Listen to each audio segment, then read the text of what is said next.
Hello everyone, আসসালামু আলাইকুম। আজকে আমরা রাফসানা আয়েশকে নিয়ে কোথায় বের হয়ে যাচ্ছি বলেন তো?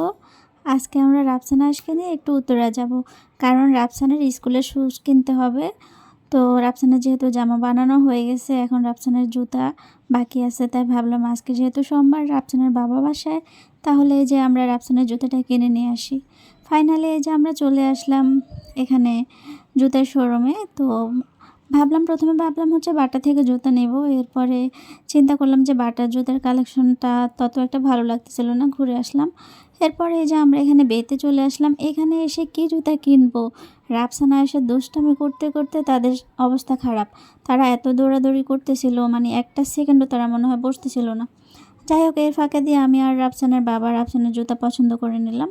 এখানে এই যে এই ভাইয়াটা রাফসানকে জুতা ট্রায়াল দিয়ে দেখাচ্ছে রাফসানের জুতাটা কেমন ফিটিং হচ্ছে কিনা বা বড় ছোট হচ্ছে কিনা। তো ফাইনালি রাফসানের জুতা কেনা ডান হয়ে গেল। এই যে আর রাফসানের জুতা কিনা তাই দেখে তো আয়েশের ভীষণ মন খারাপ, তাকে কেন জুতা কিনে দেওয়া হয় নাই। পরে ওর বাবা ওকে বলতেছে যে তুমি কান্না করিও না, ভাইয়ার তো এটা স্কুলের জুতা, তুমি যখন স্কুলে ভর্তি হবে তখন তোমাকেও কিনে দিব। যাই হোক, বুঝিয়ে সুঝিয়ে একটু রাজি করালাম। তারপরে এই যে আমাদের জুতা কেনা ডান। এখন দুই ভাই বলতেছে তারা নাকি কাচ্চি খাইতে যাবে। তো কি আর করা, তাদেরকে নিয়ে এখন আমরা রাজলক্ষ্মী থেকে চলে যাব 11 নম্বর সেক্টর।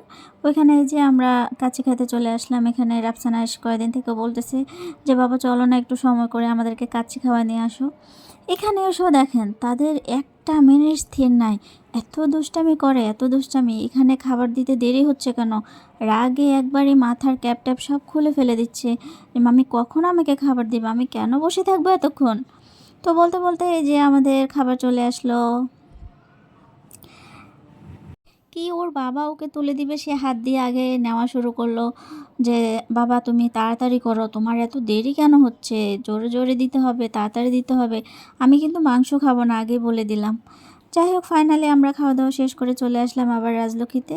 তো এখানে এসে আগে রাফসানা আসে, তাদের প্রতিবারের মতো তাদের পিৎজাটা খেতেই হবে, কারণ বাইরে আসলে তাদের পিৎজাটা হচ্ছে সবার আগে, তারপরে বাকি সব কিছু। তো এখানে এসে দুইবার জন্য আমরা পিৎজা কিনে নিলাম। পিৎজা কিনে এরপরে আমরা বাসার দিকে চলে যাব। তো আমাদের ভিডিওটা কেমন হলো অবশ্যই সবাই কমেন্টস করে জানাবেন, আর ভালো লাগলে একটা সাবস্ক্রাইব করে দিবেন। আল্লাহ হাফেজ।